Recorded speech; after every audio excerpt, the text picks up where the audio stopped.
Thanks for stopping by at Twisted Art Designs. So now it's time to do the cover of my Julie Nutting altered book.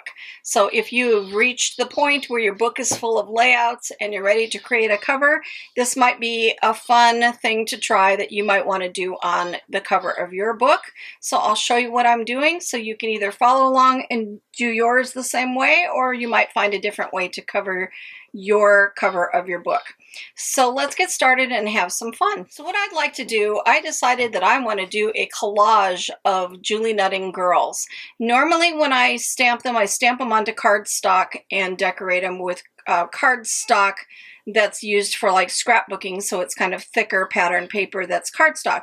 This time I'm going to stamp them on actual just paper. I may use a mixed media paper so that I can do some colors and blending and things other than copy paper, but copy paper would also work as well. So I'm going to stamp my girls. I'm going to just pick out a whole bunch of Julie Nutting girls that I love, and I'm going to stamp them on paper. I'm going to use decorative papers that are thinner. I want them to be as thin as possible, so I'm going to use decorative papers that are for scrapbooking and card making and things to layer the dresses and things like that. But I'm not going to put any three-dimensional things on the girls. I just want them to be decorated and flat. So you could use colored pencils and alcohol markers and things like that to do shading and make them pretty. But I'm not going to bend the hairstyles to make them raised. I just want them to be as flat as possible. So I'm going to make a whole bunch of Julie Nutting girls flat, and then I'll come back and show you the next step in my process.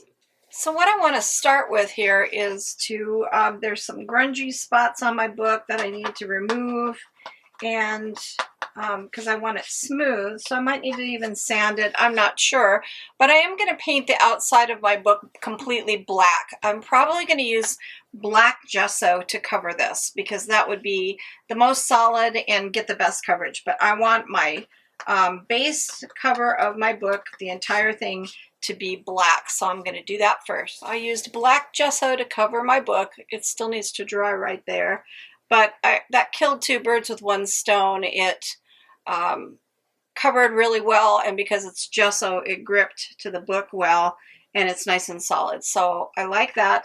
Now what I want to do, my next idea, is to take the girls that I've created, because I've done a whole mess of them, and I made them just flat, thin with papers.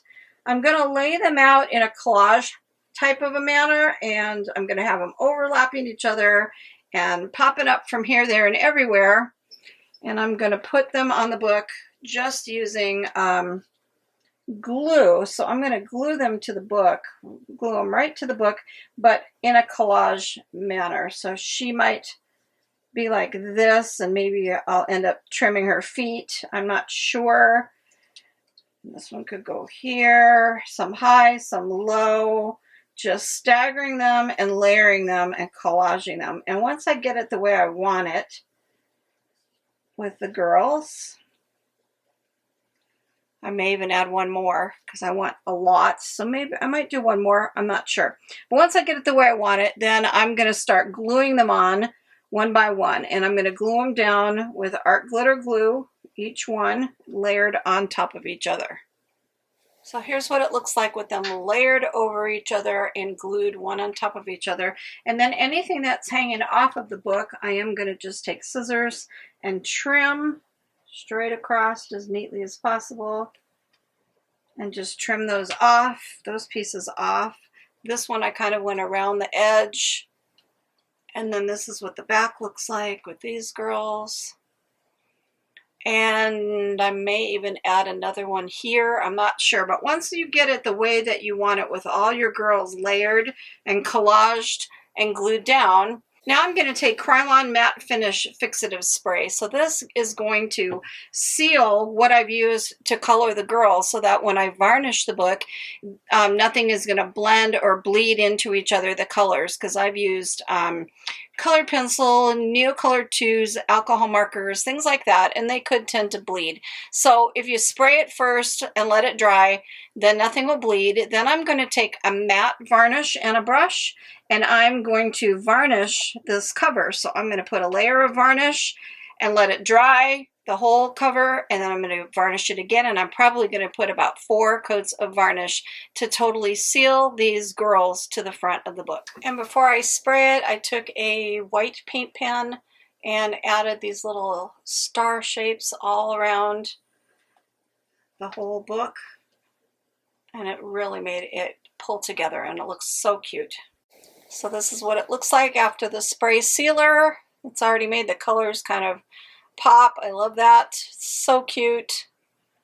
And now I'm ready to varnish. So I'm going to do the front first and just start layering varnish on using a soft brush. And I prefer matte varnish. You can use satin finish, glossy, whatever you like. I like matte the best. So do whatever, use whatever you have on hand and whatever your preference is.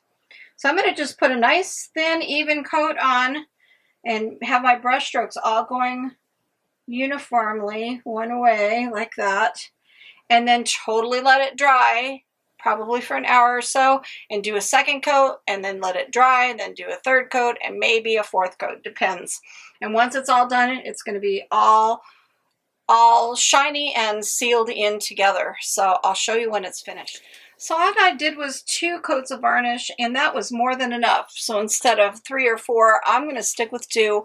It sealed it beautifully. Hope you can see that it really brought out the colors, sealed everything down. It's just beautiful.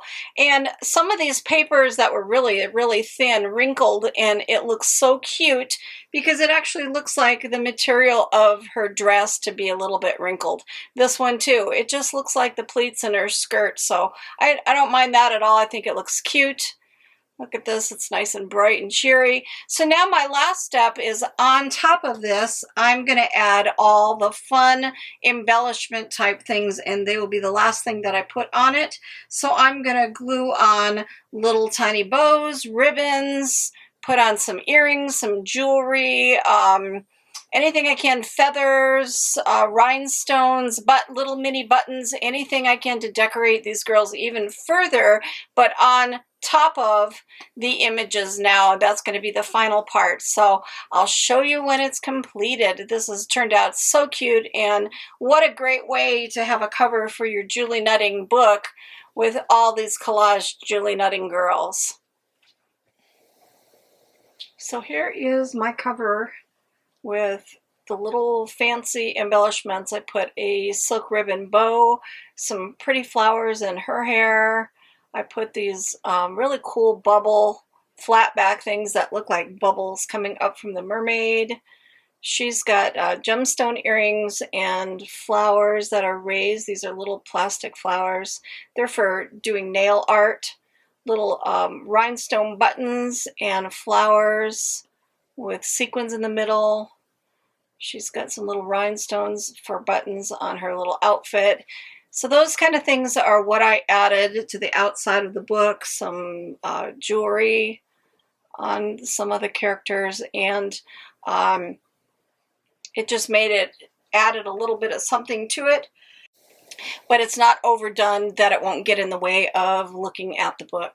So I love how this cover came out. I'm glad that I chose to do a black cover. That was my mom's call, to do black, so the girls really showed up nice and bright. And I like the collaged girls. Since this is a book about Julie Nutting girls, it's great to have the girls collaged all over the cover. It makes it really cute. It's going to be adorable sitting on a table. So I hope you enjoyed this and it inspired you to try this with your cover of your altered book that you're creating in this project as we play along. There's a Facebook group you can join. There's lots of ladies in there that are doing this project and making altered books and putting their Julie Nutting girls in the books and showing what they're doing, so everybody's inspiring each other. So feel free to follow the link in the description box and join the Facebook group and show us your stuff. So this has been a really fun project. Next video is going to be a flip through. So go make some art, because art soothes the heart.